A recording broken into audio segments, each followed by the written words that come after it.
Aujourd'hui, notre bateau va recevoir une voile. C'est un voilier, mais la fonction reste la même. On vient de revenir du test d'aviron avec lui sur le bassin olympique de l'USP. Ça s'est super bien passé, mais il manque encore beaucoup de choses sur ce bateau, à commencer par le mât. Le mât utilisé sera un taquarosul, une grande tige de bambou comme celle-ci, le même que celui qui a été utilisé sur le bateau précédent. Honnêtement, c'est l'une des rares choses qu'on va réutiliser de ce bateau totalement échoué. Et ce que je trouve vraiment sympa, c'est qu'on garde cet esprit un peu bricoleur, d'adaptation, d'utiliser quelque chose, de recycler. Dans le Manual do Mundo, ce bateau n'est pas entièrement neuf. Il possède une pièce qui transmet l'histoire des bateaux du Manual do Mundo.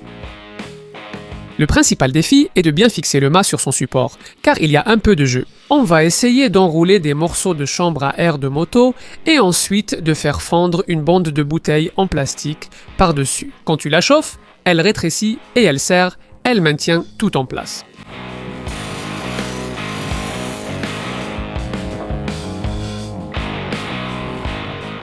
Là, c'est bon, hein? Mon beau, le mât, c'était ça. Maintenant, ça commence à se compliquer.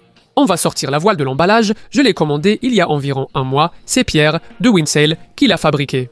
Pour nous. C'est incroyable que la voile pèse environ 1 kg. C'est très léger et je ne l'ai pas encore vu fini. Quand on avait fabriqué le bateau précédent, j'ai décidé de faire la voile à la maison, avec un drap. Je l'ai découpé d'une manière que j'ai vue sur internet, sans vraiment de base, et c'était horrible. Cette fois, on a décidé d'en commander une. Et en plus d'être meilleure, pour naviguer, on a une voile beaucoup plus belle. Elle ressemble aussi à celle faite ici sur notre maquette.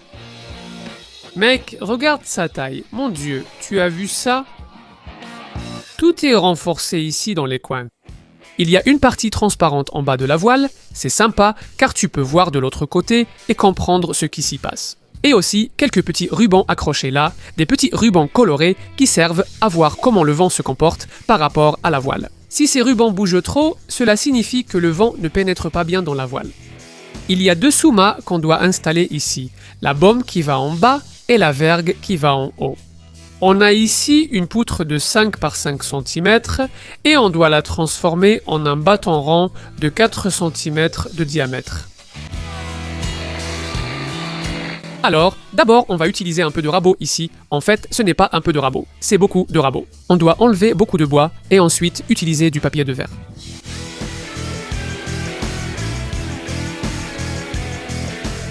Maintenant qu'on est en train de monter, le système de voile a aussi toute la complexité des câbles. Il y a plein de câbles, mais en gros, les 2 plus importants sont ceux-ci. D'ici, il y en a un qui soulève la voile, qu'on appelle la drisse. C'est comme quand tu hisses un drapeau, tu vois?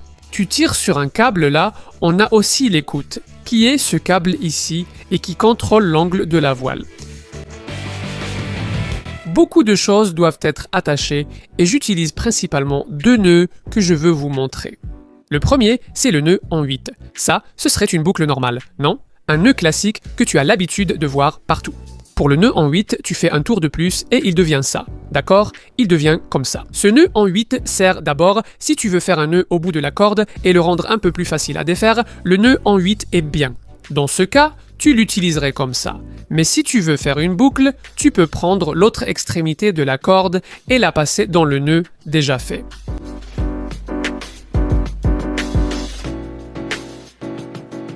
Rien de ce que tu attaches ici avec ça ne se défait. Jamais. C'est le nœud que j'utilise le plus, d'accord? Il sert pratiquement à tout. Et voilà, regarde, magnifique, celui-ci c'est le nœud en 8 doubles.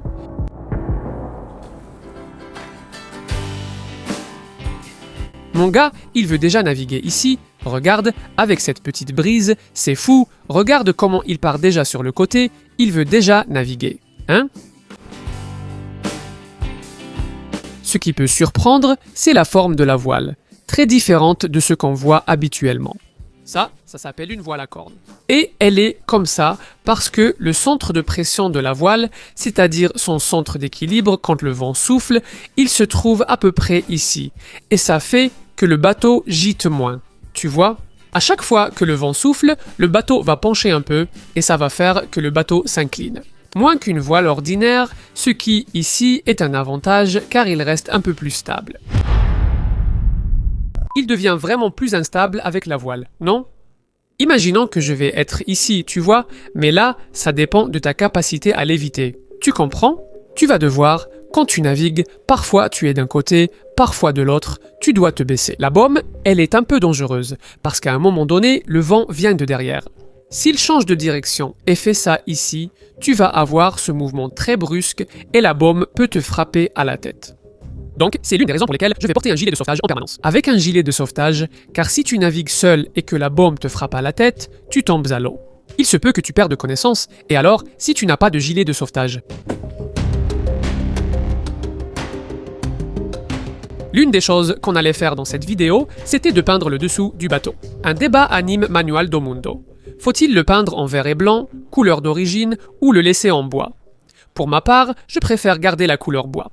Sur le plan d'eau, plusieurs personnes ont complimenté le bateau et l'avis du public, soit les deux personnes qui ont parlé, était qu'il ne fallait pas le peindre. Le schéma du bateau, c'est à peu près ce que vous voyez, d'accord? D'ailleurs, vous pouvez remarquer qu'il veut tout le temps naviguer ici dans la piscine, avec une petite brise qui passe alors qu'il y a plein d'arbres autour. Bref, le vent ici est très faible. Il reste des détails de navigation à régler, gouvernail, dérive et quelques éléments à fixer. On doit aussi trouver les bons nœuds à faire ici. Mais c'est vraiment magnifique, c'est super sympa.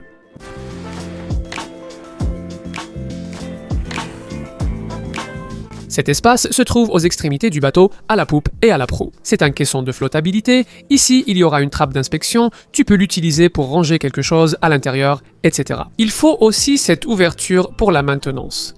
Sa fonction principale est d'empêcher le bateau de couler.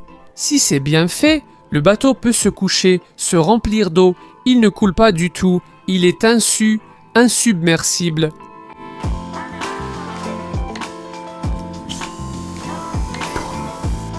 Regarde ce crochet, la vis doit être en inox. Et ici derrière, il y a un renfort pour qu'il ne casse pas ce couvercle. Au moment où tu forces ici, ce point-là a beaucoup frotté pendant la rame. On va mettre un cuir ici pour protéger.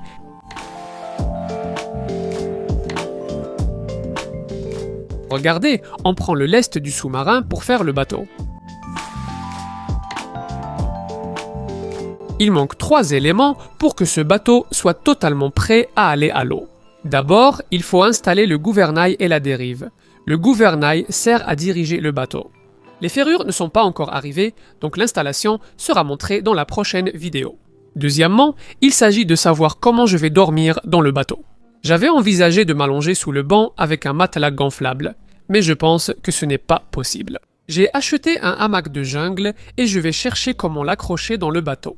Et on a déjà préparé ici un petit mât fait avec un manche de houe qui s'emboîte dans le bateau. Mais je pense qu'il va casser si je m'allonge. Alors, on va mettre ici 2 haubans, 2 câbles qui vont tirer ce mât vers l'arrière pour faire une force opposée à celle que le hamac va exercer.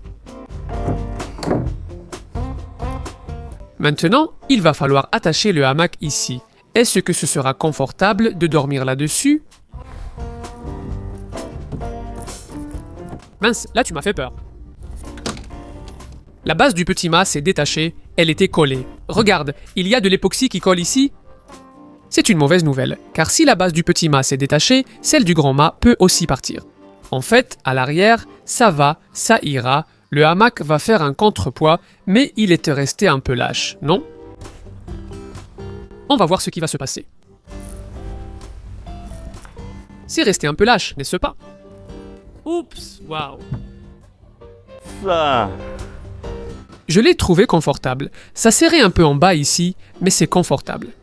L'idée, c'est que lorsque je m'allongerai dans le hamac, la voile ne sera pas hissée, non. Sinon, le bateau va partir tout seul, donc la voile sera déjà baissée. À ce moment, je devrais installer le campement avec le bateau ancré, non? Je jette l'ancre quelque part. Bien sûr, je ne vais pas quitter le bateau. Je ne vais pas non plus ancrer sur la terre ferme, je vais probablement ancrer un peu loin d'une jetée ou de quelque chose pour pouvoir dormir sur l'eau. En réalité, c'est une bâche de tente, pas conçue pour un bateau. Elle sert juste de couverture au-dessus. Imagine si je chavire ici avec tout ça, là-bas il y a Johnson qui filme. Eh, ça ne sert à rien de fuir, hein? Je t'ai bien nu ici. Cette bâche est vraiment improvisée. Le filet, non, pas le filet. Je trouve que ça rendait plutôt bien, mais la bâche est toute froissée. C'est vraiment affreux. On verra si on trouve une bâche avant le test, mais je ne sais pas si ce sera possible. Il reste à ajuster la voile, après l'avoir testée ici dans la piscine la semaine dernière. Mais il restait beaucoup à faire. Beaucoup de cordages n'étaient pas encore au point. On va tout remonter, car maintenant c'est le montage définitif. Ce qui sera décidé maintenant ira à l'eau, il reste très peu de temps.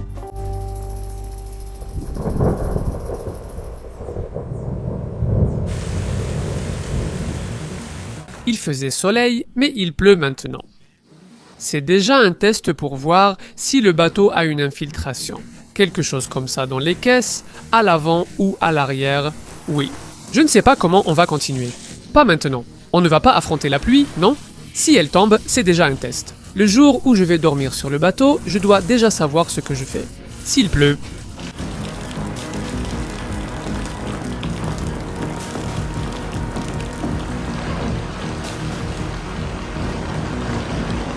ceci va être mon encre. C'est un kettlebell, ce truc pour faire de l'exercice de 8 kg. Après l'encre, un morceau de chaîne sera ajouté pour que le câble, je ne me souviens plus du nom du câble, il reste au fond du réservoir du lac. Si je ne mets pas la chaîne, le câble peut flotter et remonter à la surface. Je veux qu'il reste davantage sur le côté. On va tester cette encre car je pense que la mettre à l'eau sera tout un boulot. Voilà, on va jeter l'encre.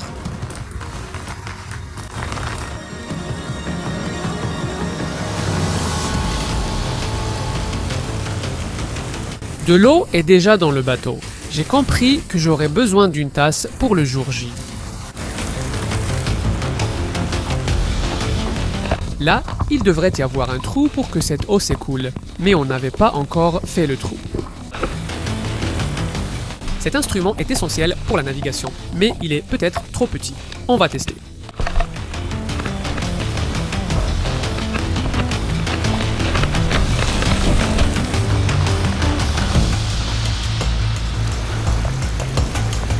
Libéré, fais attention à ne pas te mouiller là.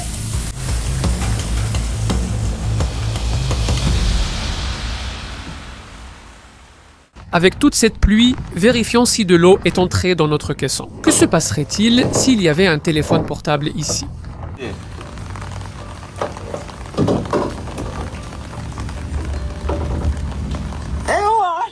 Je crois que nous avons un problème.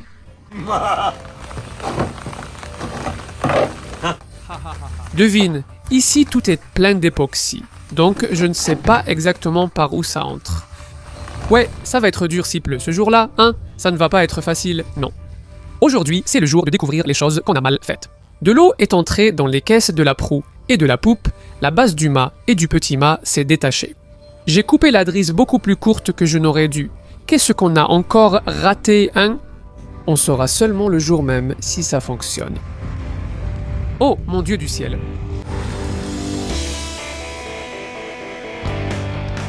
On a récemment mis le bateau à l'eau sans filmer, juste pour tester les dérives et le gouvernail. Plus tard, on allait faire les finitions et percer un trou dans la dérive. On a découvert qu'elle s'ouvre au milieu. Regarde, ces deux contreplaqués ont été collés. C'est nous qui les avons collés et maintenant ça s'ouvre complètement. Regarde, de l'autre côté aussi, tu peux voir que ça se décolle déjà. Deux problèmes. Il ne reste que 2 jours avant la mise à l'eau du bateau. De plus, si c'est arrivé à cette pièce, cela arrivera aux autres fêtes le même jour. Et en regardant ici, cette autre dérive, tu commences déjà à remarquer, regarde, un trou qui s'ouvre. Et le pire de tout, le gouvernail qui sert à diriger le bateau commence déjà à s'ouvrir aussi. On arrive à voir ici 1 millimètre de séparation entre les plaques de contreplaqué.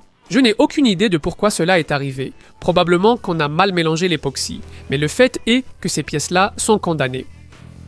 Et la cerise sur le gâteau, c'est qu'aujourd'hui, on est vendredi. Mercredi, on a eu un cyclone extratropical ici à São Paulo. Plein d'arbres sont tombés et on est sans électricité. Je ne sais pas quel tour de magie on va faire maintenant.